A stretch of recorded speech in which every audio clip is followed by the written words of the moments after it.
Apa itu? Kali ini saya akan membahas tentang seorang sejarawan sekaligus ekonom muslim yang teorinya memiliki gambaran terkait situasi pada akhir-akhir abad ini. Siapa dia? Ia adalah Al-Makrizi. Oh iya, sebelum kalian mulai videonya, kalian bisa tekan tombol subscribe dan juga loncengnya agar kalian selalu bisa menikmati konten-konten dari channel kami. Oke, back to the topic. Al-Makrizi adalah seorang tokoh sejarawan sekaligus ekonom muslim yang terkenal di Mesir pada era Bani Mamluk atau di abad pertengahan di rentang tahun antara 5 sampai 15 Masehi. Beliau terkenal pada teori-teorinya yang selalu mengaitkan dengan sejarah. Mungkin gelar sejarawannya itu sangat memengaruhi diri pola pikir ekonomi beliau. Beliau lahir di desa Berjuang Kairo pada tahun 766 Hijriah atau dalam kalender Masehi di rentang tahun 1364 sampai 1365 Masehi. Beliau memiliki nama lengkap Taqi Adin Abu Al-Abbas bin Ahmad bin Ali Abdul Qadir Muhammad Al-Makrizi. Dengan pendidikan masa kecil sampai remaja, Al-Makrizi ditanggung oleh kakeknya dari pihak ibu yang bernama Hanafi Ibnu Sheikh, dikarenakan kondisi keluarganya sangat berkecukupan. Al-Makrizi dari kecil seorang anak yang sangat mencintai ilmu. Ia mempelajari berbagai disiplin ilmu seperti ilmu fikih, ilmu hadis, ilmu sejarah dari para ulama besar yang hidup pada masanya. Salah satu tokoh keilmuan yang menjadi guru beliau adalah Ibnu Khaldun. Maka dari itu, Al-Makrizi mengikuti mazhab beliau di mazhab Ibnu Khaldun, yaitu mazhab Syafi'i. Pada awal mulai kiprahnya, beliau menjadi seorang Diwan Al-Insya pada tahun 788 Hijriah atau dalam kalender Masehi ditulis di tahun 1346 Masehi. Kemudian beliau diangkat oleh Sultan Barkok menjadi mutasib atau implementasi zaman sekarang adalah seorang MUI pada tahun 791 Hijriah atau dalam kalender Masehi ditulis di tahun 1389. Maka dari itu, atas kiprahnya di dalam mutasib, beliau menjadi seorang pengawas dan juga pelaku penegak hukum yang ada di mutasib. Maka dari itu, beliau langsung bersentuhan dengan masalah pasar, perdagangan, dan mendorobah, sehingga perhatiannya terfokus pada harga-harga yang berlaku, usul-usul uang, dan kaidah-kaidah timbangan. Kemudian pada tahun 811 Hijriah atau 1408 Masehi, Al-Makrizi sebagai pelaku administrasi wakaf di Kalanesia sambil bekerja di rumah sakit An-Nuri, Damaskus. Kemudian ia juga menjadi guru hadis di Madrasah Asy-Syarafiyah dan Madrasah Iqbaliyah. Kemudian dilanjut pada tahun 1399 sampai 1412 Masehi, Sultan Al-Malik An-Nasir Fajr bin Barkuk menawarinya jabatan ke wakil pemerintahan dinasti Mamluk di Damaskus. Namun, tamahan itu ditolak oleh Al-Makrizi. Setelah 10 tahun menetap di Damaskus, Al-Makrizi kembali ke Kairo. Sejak itu, ia mengundurkan diri sebagai dewan pemerintahan dan menghabiskan waktunya dengan ilmu. Kemudian pada tahun 834 Hijriah atau bertepatan pada Masehi 1430, ia bersama keluarganya menunaikan ibadah haji dan bermukim di Mekah selama beberapa waktu untuk menuntut ilmu serta mengajarkan hadis dan nulis sejarah. 5 tahun kemudian, Al-Makrizi kembali ke kampung halamannya, Berjuang Kairo. Di sana ia aktif mengajar dan menulis terutama sejarah Islam, hingga terkenal sebagai seorang sejarawan besar pada tahun ke-9 Hijriah. Karena bidang keilmuan beliau berbasis dari sejarah, maka dari itu beliau sangat sering menulis berbagai bidang ilmu terutama sejarah dan terkhusus sejarah dalam Islam. Lebih dari 100 buah karya ditulis setelah dihasilkan, baik berbentuk buku kecil maupun berbentuk buku besar. Menurut Ashal, beliau mengelompokkan buku-buku kecil tersebut menjadi 4 kategori. Yang pertama, buku yang membahas peristiwa sejarah Islamun. Kemudian yang kedua, buku yang belum terbahas oleh para sejarawan lainnya. Dan yang ketiga, buku yang menguraikan biografi singkat para raja pada masa Mesir terdahulu.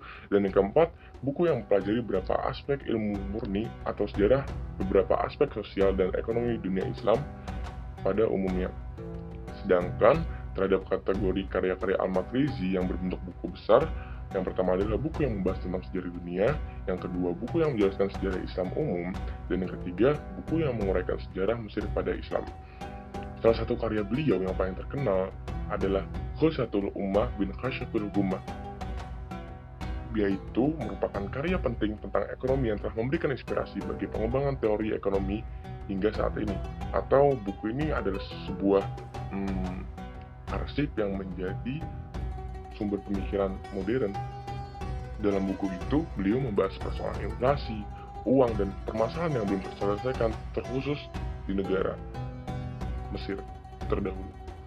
Maka dari itu, Al-Makrizi termasuk dalam salah satu tokoh ekonom muslim yang hidup pada fase kedua dalam sejarah pemikiran ekonomi Islam, di mana sebuah fase ini dimulai dengan terlihat tanda-tanda melambatnya berbagai kegiatan intelektual yang inovatif dalam dunia Islam. Latar belakang kehidupan Al-Makrizi adalah seorang yang bukan sufi atau filsuf dan relatif didominasi oleh aktivitasnya sebagai sejarawan, karena faktor dininya sangat menggiati ilmu sejarah. Maka dari itu, dalam setiap bidang keilmuannya, terkhusus ilmu ekonomi, beliau sangat sering melihat persoalan dengan mengkait-kaitkan dengan masa lalu, dengan memotret dengan adanya fenomena-fenomena ekonomi yang terjadi di suatu negara. Beliau memfokuskan perhatiannya pada beberapa hal yang mempengaruhi hak naik turunnya suatu pemerintahan. Hal ini berarti pemikiran-pemikiran ekonomi Al-Makrizi cenderung positif. Satu hal yang unik dan menarik pada fase kedua yang notabene dimusuhi oleh pemikiran yang normatif. Al-Makrizi merupakan pemikir ekonomi Islam yang melakukan studi khusus tentang uang dan inflasi. Pada masa hidupnya, Al-Makrizi dikenal sebagai seorang yang suka mengkritik keras kebijakan-kebijakan moneter yang diterapkan pemerintahan Bani Mamluk Burji, yang dianggap sebagai sumber malapetaka yang menghancurkan perekonomian negara dan masyarakat Mesir pada kala itu. Dengan berbekal pengalaman yang memadai sebagai mutasib atau pengawas pasar, Al-Makrizi membahas permasalahan inflasi dan peranan uang di dalamnya, sebuah pembahasan yang sangat menakjubkan pada masa itu, dikarenakan beliau mengklarifikasikan dua hal yang sangat jarang dilakukan oleh para pemikir muslim maupun barat pada masa itu. Dalam karyanya tersebut, Al-Makrizi ingin membuktikan bahwa inflasi yang terjadi pada periode 806-808 Hijriah adalah berbeda dengan inflasi yang terjadi pada periode-periode sebelumnya sepanjang sejarah Mesir. Maka dari itu, Al-Makrizi merupakan seorang cendekiawan muslim pada abad pertengahan yang terakhir mengamati permasalahan persoalan inflasi sekaligus mengklarifikasikannya dengan peristiwa inflasi yang terjadi pada kala itu. Selanjutnya, konsep uang. Sebagai seorang sejarawan, Al-Makrizi mengemukakan beberapa pemikiran tentang uang melalui penelaahan sejarah mata uang yang digunakan oleh umat manusia. Pemikirannya ini meliputi sejarah dan fungsi uang, implikasi penciptaan mata uang yang buruk, dan daya beli uang. Menurut survei Islam, pada masa itu tidak hanya Al-Makrizi, tetapi para pemikir muslim yang memiliki perhatian lebih terhadap konsep uang juga ikut di dalamnya, seperti Al-Ghazali, Ibnu Taimiyah, Ibnu Al-Qayyim, dan Ibnu Khaldun. Adapun sejarah fungsi uang, dalam sejarah perkembangannya, Al-Makrizi menguraikan bahwa bangsa Arab jahiliyah menggunakan dinar emas dan dirham perak sebagai mata uang mereka yang masing-masing diadopsi dari Romawi dan Persia, serta mempunyai bobot 2 kali lipat di masa Islam. Setelah Islam datang, Rasulullah SAW menetapkan berbagai praktek muamalah yang menggunakan kedua mata uang tersebut, bahkan mengaitkannya dengan zakat harta. Penggunaan kedua mata uang ini terus berlanjut tanpa perubahan sedikit pun hingga tahun 18 Hijriah ketika Khalifah Umar bin Khattab menambahkan lafaz-lafaz Islam pada kedua mata uang tersebut. Berbagai fakta sejarah tersebut menurut Al-Makrizi mengidentifikasikan bahwa mata uang yang dapat diterima sebagai standar nilai baik menurut hukum, logika, maupun tradisi hanya yang terdiri dari emas dan perak. Oleh karena itu, mata uang yang menggunakan bahan selain kedua logam ini tidak layak disebut dengan mata uang. Sehingga Al-Makrizi menyatakan bahwa penciptaan mata uang dalam kualitas yang buruk akan melenyapkan mata uang yang berkualitas baik. Persoalan ini jelas terlihat ketika ia menguraikan situasi moneter pada tahun 569 Hijriah. Pada masa pemerintahan Sultan Salahuddin Al-Ayyubi ini, mata uang yang dicetak mempunyai kualitas yang sangat rendah dibandingkan dengan mata uang yang telah ada di peredaran. Dalam menghadapi kenyataan tersebut, masyarakat akan lebih memilih untuk menyimpan mata uang yang berkualitas baik dan meleburnya menjadi perhiasan, serta melepaskan mata uang yang berkualitas buruk ke dalam peredaran. Akibatnya, mata uang lama keluar dari peredaran. Menurut Al-Makrizi, hal tersebut juga tidak terlepas dari pengaruh pergantian penguasaan dan dinasti yang masing-masing menerapkan kebijakan yang berbeda dalam pencetakan bentuk serta nilai dinar dan dirham. Maka dari itu, Al-Makrizi juga menjelaskan konsep daya beli uang. Menurut Al-Makrizi, pencetakan mata uang harus disertai dengan perhatian yang lebih besar dari pemerintah untuk menggunakan uang tersebut dalam bisnis selanjutnya. Pengabaian terhadap hal ini sehingga terjadi peningkatan yang tidak seimbang dalam pencetakan uang dengan aktivitas produksi dapat menyebabkan daya beli real uang mengalami penurunan. Beliau juga menjelaskan konsep daya beli uang melalui perdagangan. Pada kala itu, Al-Makrizi memperingati pedagang agar tidak terpukau pada laba nominal. Selanjutnya, inflasi menurut Al-Makrizi.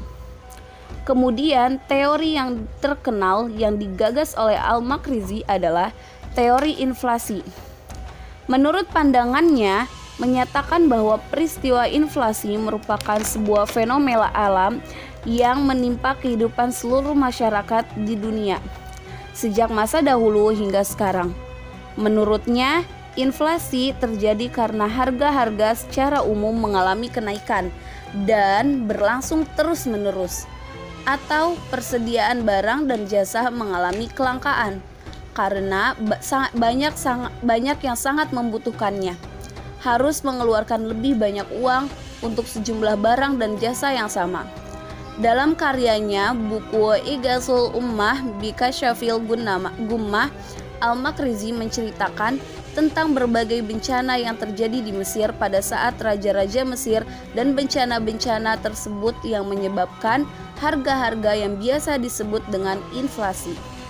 Dalam teorinya, beliau menjelaskan faktor-faktor yang memiliki korelasi dengan inflasi. Beliau mengungkapkan berbagai fakta bencana kelaparan yang pernah terjadi di Mesir. Al-Makrizi menyatakan bahwa peristiwa inflasi merupakan sebuah fenomena alam yang menimpa kehidupan masyarakat di seluruh dunia sejak masa dahulu hingga sekarang. Menurutnya, terjadi ketika harga-harga secara umum mengalami kenaikan dan berlangsung terus-menerus. Pada saat ini, persediaan barang dan jasa mengalami kelangkaan.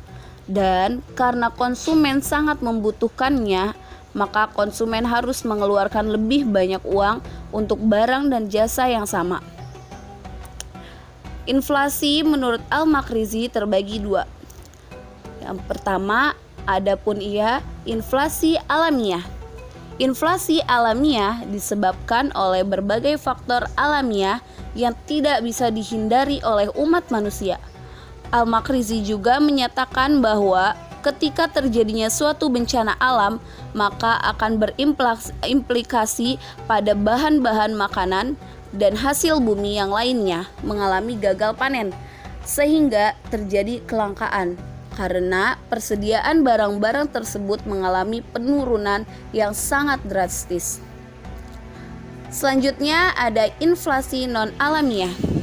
Menurut Al-Makrizi, selain inflasi yang disebabkan oleh faktor alam, inflasi juga dapat terjadi akibat kesalahan manusia. Al-Makrizi telah mengidentifikasikan masalah ini menjadi 3 hal, baik secara individu maupun bersama-sama yang menyebabkan terjadinya inflasi ini. Ketiga hal tersebut ialah korupsi dan administrasi yang buruk, pajak yang berlebihan, dan peningkatan sirkulasi mata uang fulus. Selanjutnya, adapun relevansi pemikiran Al-Makrizi dengan konteks saat ini.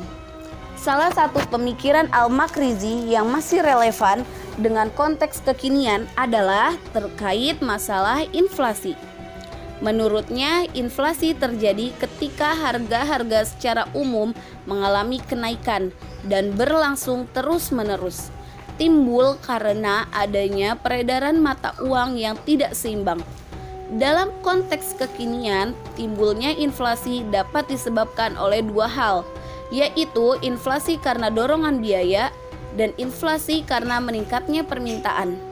Dalam hal ini, inflasi karena dorongan biaya kenaikan upah memaksa industri untuk menaikkan harga guna menutup biaya upah dalam kontrak yang baru dan mengakibatkan adanya pola siklus upah dan harga yang lebih tinggi yang disebut spiral harga upah. Dalam inflasi, karena meningkatnya permintaan yang tinggi atas kredit merangsang pertumbuhan produk nasional bruto yang selanjutnya menarik harga lebih lanjut ke atas. Al-Makrizi juga menawarkan solusi terbaik dengan pembentukan lembaga Baitul Mal untuk membantu kebijakan moneter melalui kebijakan fiskal, sehingga kedua hal ini dapat merangsang pertumbuhan ekonomi positif. Sebagai salah satu contoh saat ini, yaitu saat kedatangan pandemi COVID-19 pada bulan Maret 2020. Ya, bagi kalian yang menyukai video seperti ini, berikan like setelah saran agar kami bisa melakukan pengembangan tentang video ini. Berikan opini kalian tentang isi video ini. Terima kasih. Salam cerdas.